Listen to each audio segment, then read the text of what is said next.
Bonjour les amis, bienvenue sur Onis TV en direct. Regardez, pour un rêve de gosse, regardez, je vous propose de monter en altitude avec moi et on va redescendre en train miniature dans cette très très belle vallée qu'est l'œuvre de toute une association de fondus du train miniature qui existe depuis des années sur La Rochelle. Et à la veille du centenaire de la gare de La Rochelle qui va nous mettre en émoi dans quelques jours maintenant, eh bien une autre manifestation se prépare qui est l'exposition Rail Océan et qui réunit de toutes les régions de France les collectionneurs de trains électriques. Ça sera les 10 et 11 décembre à la salle des fêtes de Villeneuve-les-Salines, mais on y reviendra. Mais là, les amis, regardez ce train. Oh, alors, on a 3 mousquetaires. C'est apparemment essentiellement une association de messieurs, il n'y a pas de mesdames. Mais bon, on a les 3 mousquetaires qui tiennent un peu la boutique, en particulier son président Jean. Bonjour Jean. Bonjour. Et il est assisté de Bruno. Bonjour. Alors, qui ne sont pas des gars de la SNCF, hein, mais qui ont quand même une âme de cheminot, Et puis de Christian. Alors, c'est l'Alsacien de service. Bonjour Christian. Bonjour. Je dis ça parce que je sais que dans l'Est, on a une passion pour le rail traditionnel. Ah oui, ah oui. Alors, qu'est-ce que c'est que cette association que vous pilotez depuis des années maintenant, qui avait des fondements d'ailleurs de gens du rail, hein, autour de l'idée d'un train miniature, l'association Modélisme Rail Atlantique. Au départ, c'est un club de la SNCF. Et à La Rochelle, la SNCF n'a plus beaucoup d'employés. Et donc, c'est des passionnés qui ont continué l'histoire pour que ça reste ici une bonne détente le samedi et de passion de gens qui aiment ça. Alors, les Rochelles ne le savent peut-être pas, certainement pas, nombreux ne le savent pas. Il y a ici une maquette énorme qui est visitable, hein, qui est visible, qui est ouverte au public. Et vraiment, on rêve. Mais vous avez tous, chacun chez vous, pour la plupart, aussi des trains miniatures. Oui. Ouais. Des petits réseaux. Généralement, c'est un bout de planche pour pouvoir essayer, voir si ça fonctionne. Mais généralement, c'est ici qu'on vient faire fonctionner vraiment nos trains. Cette maquette-là, est-ce qu'on est capable de dire ça a été combien d'heures de travail, combien de mois, je ne sais pas? On va dire que c'est 30 ans de boulot, quoi. 30 ans de boulot. Et tous les jours, il y a à y mettre la main. Est-ce qu'elle est, comment dirais-je, plus fiable que la vraie SNCF qui a souvent des problèmes de caténaire? Il faut toujours remettre la main à la boîte. Il faut mettre la main dans le cambouis, si j'ose dire. C'est comparable à la SNCF. On a toujours des petits problèmes régulièrement. Mais on ne tue personne. Bon. Alors, dites-moi, on va reparler du rendez-vous que vous donnez là. Bon, il y a bien sûr les 100 ans de la gare, vous allez être complice de ça. Mais le rendez-vous que vous donnez pour votre grande bourse du mois de décembre. Mais Exposition. Je voulais savoir, ce décor-là, il y a besoin qu'on y revienne souvent? Il faut repeindre? Est-ce que comme dans les villes, on casse et on fait de l'urbanisme moderne ou non? Non, ou essentiellement au niveau du paysage, parce que c'est vrai que les flocages et les arbres ont tendance à faner un petit peu. On va reculer un petit coup. Et évidemment, de temps en temps, il faut reverdir un petit peu tout ça, quoi. Ouais. Donc, alors, comment ce paysage a été dessiné? Est-ce que on peut dire que c'est un petit coin de France que vous avez copié? Ou non, c'est des adjonctions de choses? Je vois des maisons du Nord là-bas, par exemple. c'est un petit peu un conglomérat de tout. C'est de l'inspiration de divers lieux, mais ça reste imaginaire de toute façon. Oui. Jean, je regardais la gare, elle est très spectaculaire la gare. Regardez, vous l'avez, il y a un train d'ailleurs qui arrive. Il est à l'heure, je vois. Hein. Il y a longtemps qu'on n'avait pas vu les trains à l'heure. Je galèche. Alors, on croirait à une combinaison, cette gare, de la tour de Limoges pour son horloge, et sur des soubassements qui pourraient être la gare de La Rochelle. On a un avis là-dessus? Non, pas beaucoup. C'est une marque connue dans le petit train dans le temps qui était Jouef, qui était français naturellement. Et c'est des morceaux de gare Jouef que l'on a réunis pour faire une gare plus grande. Et oui, c'est vrai, il y a une ressemblance un peu avec La Rochelle et Limoges, mais c'est vraiment fortuit. Ouais. Est-ce qu'on trouve encore des pièces quand il faut changer, je ne sais pas moi, des wagons, etc., des petits personnages, des bancs, il y a toujours des pièces où ça commence à ramer sévère? Non, il y a tout sur le marché. Le problème, c'est qu'il y a de moins en moins de détaillants pignon sur rue, donc on est obligé de faire appel aux commerçants en ligne, quoi, essentiellement. Ouais. Mais autrement, on arrive à trouver énormément de fournitures dans tous les domaines. Ouais. Comment dirais-je, Christian, je vais vous demander de vous approcher de nous, Christian. Donc, j'allais dire, c'est l'Alsacien de service. Il y a vraiment une culture du rail dans vos régions d'Est. Venez vous mettre par là sur fond de... Voilà. Il y a vraiment une culture dans l'Est, là, sur le rail. Et puis, en même temps, il y avait des grands chantiers, il fallait faire des ponts. Vous étiez d'ailleurs sur les grands chantiers. Oui, voilà. J'ai construit 1 ou 2 ponts. Ouais. J'ai rénové un tunnel. Ouais.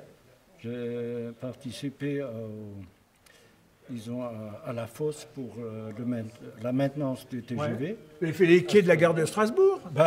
Oui, voilà, exactement. Et alors, est-ce que vous avez un train à la maison? Comment ça commence le train dans votre vie? C'est tout gamin? Moi, je sais que gamin, on nous a tout de suite offert ça en Lorraine. Et puis on arrête, et vers la retraite, on recommence doucement. Oui. C'est pareil pour vous, Jean? Comment vous arrivez au train électrique, vous, et puis vous lâchez à un moment?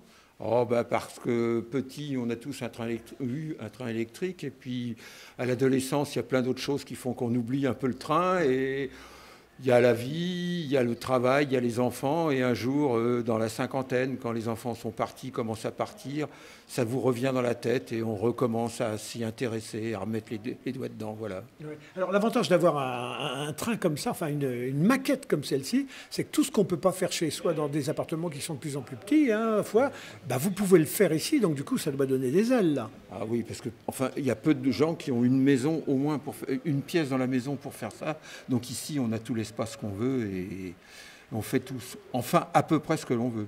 On discute avec un de vos collègues tout à l'heure, Sylvain, là, mais qui est timide, il n'ose pas se montrer à l'image. Et alors, c'est le monsieur Bluetooth, j'allais dire. Alors, qu'est-ce que Bluetooth vient faire là-dedans? Nous, on pensait qu'un train, on appuie sur le bouton du train A ou du train B, il roule, et puis voilà, après on appuie, il s'arrête. Non, maintenant, on peut commander à distance. Les nouvelles technologies sont arrivées. Oui, c'est de la Wi-Fi. Maintenant, tout ça, c'est informatisé. Dans les locomotives, on met des petits décodeurs. Et par les rails, ils sont donnés les indications pour qu'ils fonctionnent. Et tout ça, on peut même le faire sur son téléphone. Oui. Bruno, vous me disiez, quand vous étiez enfant, il y avait le palais des rêves pour les miniatures, c'était les enfants sages. Et vous vous souvenez, vos trains électriques, vos premiers cadeaux, les enfants sages, vous musardiez devant la vitrine des enfants sages? Tenez, je vais vous demander de vous avancer. J'y allais une fois par semaine, et c'est un magasin que j'aimais beaucoup, parce que c'est vrai que c'était le principal magasin spécialisé qu'on avait sur La Rochelle. Puis ils avaient des belles vitrines, je me souviens, sur les arcades, donc ça appelait à visiter le magasin, quoi. Ouais. Et j'ai acheté des modèles là-bas, au début des années 80. Ouais. Je garde un très bon souvenir de ce magasin. Ouais. Ouais. Alors vous n'avez pas été cheminot du tout, vous êtes à la CEMAT. Oui, je travaille comme mécanicien monteur. Mais c'est toujours dans le domaine mécanique, de la technique, c'est tout ce qui m'intéresse. Et puis je m'intéresse au train depuis tout petit, puisque quand je me déplace avec mes parents, on n'avait pas de voiture à la maison, donc c'était essentiellement par le train.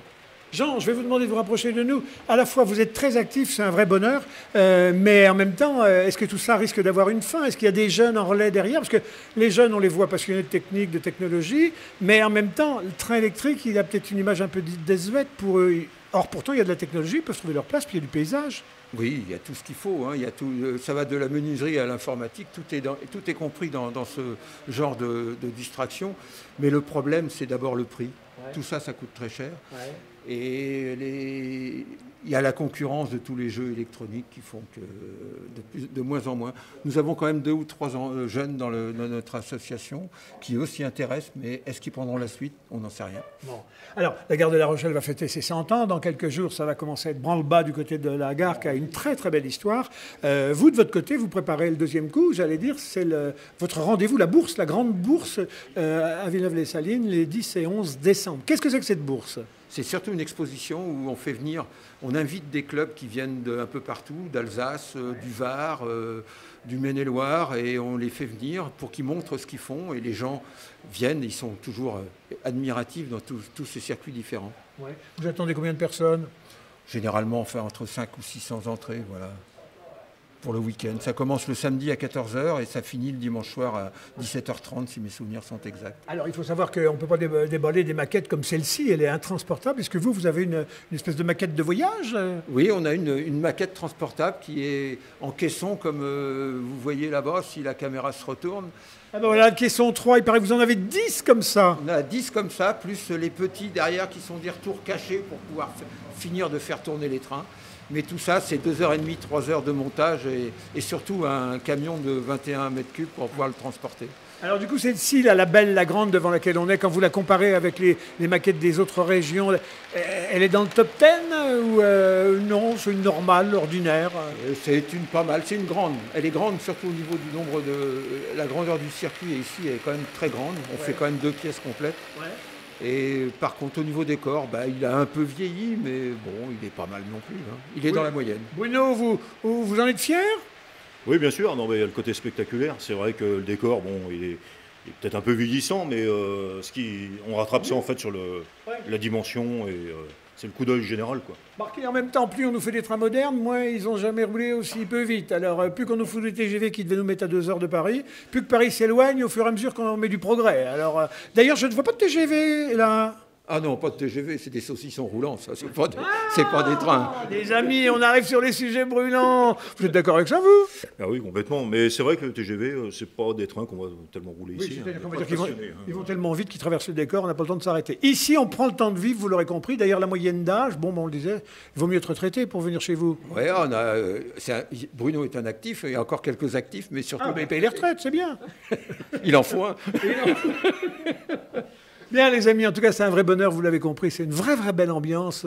On rêve, quand on est là, on regarde. On pourrait aller voir des trains à la gare, mais enfin, ils passent jamais à l'heure. Alors, on ne les voit pas. Au moins, ici, ils passent à l'heure, ils passent tout le temps, ils passent souvent. Et puis, dans tout ça, c'est que de la production humaine, alors, avec du bon goût, de la gentillesse, de la chaleur. Ça fait rêver les gamins, quand ils viennent voir là. Ah, bah oui, quand il y a des gens qui passent par hasard, qui s'arrêtent, les gamins, ils passent l'après-midi à regarder. Hein. Donc, vous êtes le premier recruteur pour la SNCF de futurs cheminots, c'est là que vous les préparez? Peut-être. Bon.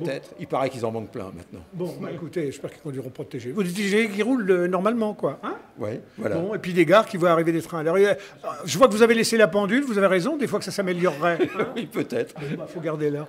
Voilà, les amis, un grand merci, un grand bonheur. Donc, la semaine prochaine, après donc le 11 novembre, ça va être du 18 au 22, le centenaire de la gare de La Rochelle, qui est vraiment pétri d'histoire, peu connu, donc profitez-en, allez voir ce spectacle lumineux tous les soirs là sur la gare. Et puis donc décembre, hop, train miniature, on va rêver dans la salle des fêtes de Villeneuve-Salines les 10 et les 11 décembre. Samedi après-midi, dimanche toute la journée. Voilà, on y reviendra. À très bientôt les amis. Bon rêve. Allez, on va s'asseoir. On va se mettre en première classe, c'est chic. Il y a des pullman? Oui, naturellement. Ah, bon, on va faire un petit coup de pullman alors, hein, puis on remonte dans la montagne. À bientôt les amis.